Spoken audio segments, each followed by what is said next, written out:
Stop. Look at this tree. It is 40 years old.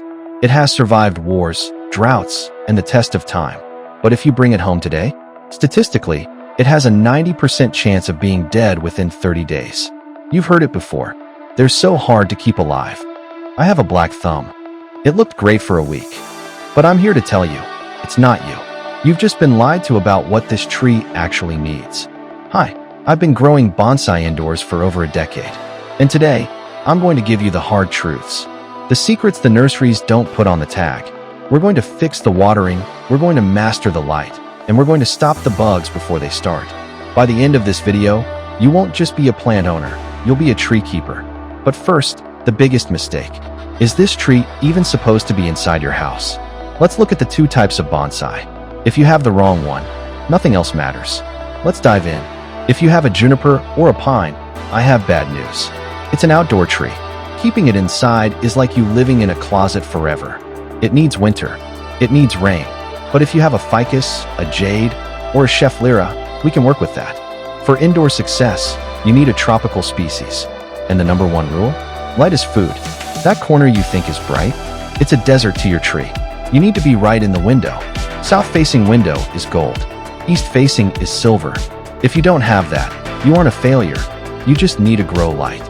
And no, not the purple ones from 2015. Let me show you what I use. A cheap, full-spectrum LED kept 6 inches from the leaves, running for 12 hours a day. This is your tree's sun. Now, with light sorted, we move to the thing that kills more trees than anything else. Watering. If you're watering on a schedule, every Monday, stop it. Right now, your tree doesn't have a calendar. Use the chopstick test. Stick this in the soil. Wait 10 seconds. Pull it out. If it comes out clean and dry, water. If it comes out with damp soil stuck to it, walk away. Close the app. Do not water. And when you do water, you drown it. Take it to the sink. Soak the entire root ball until water pours out the bottom. You want the roots to breathe, but they need a big drink when they're thirsty. Here's a pro tip. Indoor air is dry. Your tropical tree wants humidity. Put a tray of pebbles with water under the pot. As the water evaporates, it creates a microclimate. The tree stays happy, the roots stay dry. Now your tree is healthy. It's drinking. It's getting light. Suddenly, it's growing like a weed. That's great, but if we don't touch it, it will turn back into a bush and lose its tree shape. We use the 2-leaf rule. On most tropicals, once a branch grows 6 to 8 leaves, you prune it back to the first 2 leaves. This forces the energy back into the trunk and makes the tree smaller and denser. But what if you want to change the shape? That's where wiring comes in. This looks scary, but it's just gentle yoga for your tree. You wrap the wire at 45 degrees, and you bend slowly. If you hear a crack, you went too far. If it bends easily, you've just told the tree, grow this way. Leave the wire on for a season, and the branch will set. We haven't talked about the foundation, the soil. If your bonsai came from a big box store in that hard, dark mud, you're in trouble. That soil holds too much water and rots the roots. Bonsai need grit. They need rocks. A mix of akadama, pumice, and lava rock. It sounds fancy, but all it means is that water runs through fast and air can get to the roots.